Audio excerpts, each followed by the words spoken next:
Hi, my name is Tiffany. And I'm Natalie. And welcome to our Alcott Bentley YouTube series. We are here to take a deep dive into the art and science of lighting design and explain how both artificial and natural light play a major role in our day-to-day life. It affects our mood, productivity, sleep, and overall well-being. Yeah, and we're going to talk about current trends in lighting and what we predict moving forward as far as trends go. We'll also answer common questions such as how much light does each space need, what's the correct proportion and size for fixtures in each space, and what kind of bulbs are best to use. Today we're going to talk about the first two steps in lighting design. Let's jump in.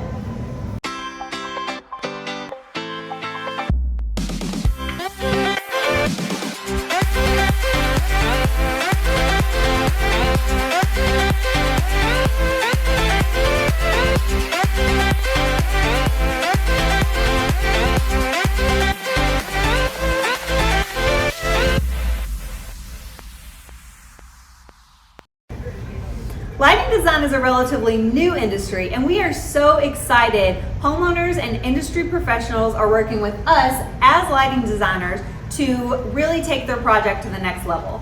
Collaborating with us in the planning stages really allows us to create a more personalized lighting plan and bring their vision to life. We work with homeowners, interior designers, builders, architects, electricians, you name it, from updating a single light fixture to lighting an entire new construction home. Yeah, it's been great working with other industry professionals. So we created this video series to share our process with you.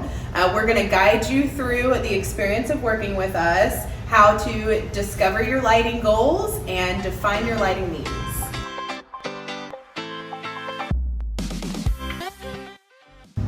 As we begin defining your lighting goals, it's important to identify that lighting creates both an emotional and a psychological environment. And just like background music. Right, lighting really sets the tone.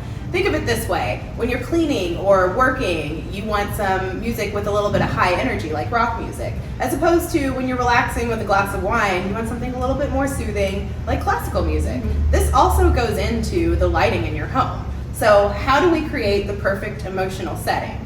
Well, first, we want to identify the activities that are going to be performed in each space. So, for example, if you're performing tasks such as cooking, reading, or personal grooming, that's going to require a different type of lighting than, say, watching a movie before you're getting ready for bed. Right, and one of my favorite things to do is to accent those architectural details, to highlight those decorative elements like art or sculpture.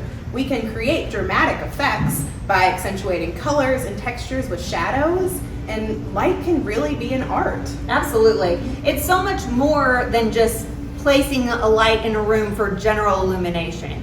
The placement of it actually is most important. So you really want to consider that when you're standing in the space. So for example, in a kitchen, with your recess light, you're going to need the most task lighting. And if that light is directly above your head, that's what's going to be lit up, as opposed to your countertop where you're working.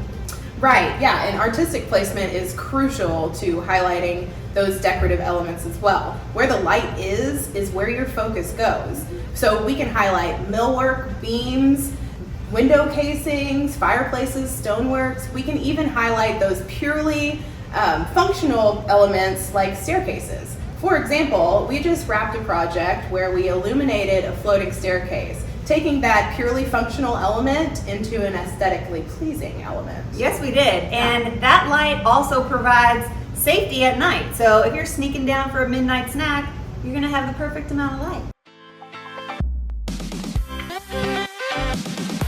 Next, we want to get into assessing your lighting needs. First, you'll want to consider how much natural light you have at different times throughout the day, and more importantly, different seasons.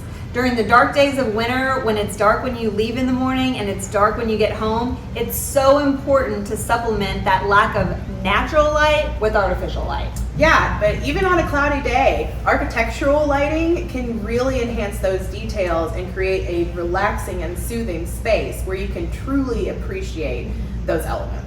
Absolutely. And this will circle back to the purpose of the space, because most spaces are going to be multifunctional. So you'll need different color temperatures, layers of light, There's so much that goes into it. Yeah, and the tones of colors throughout a space also informs the color temperatures that you should use. Different color temperatures create a cooler environment in hot climates and vice versa.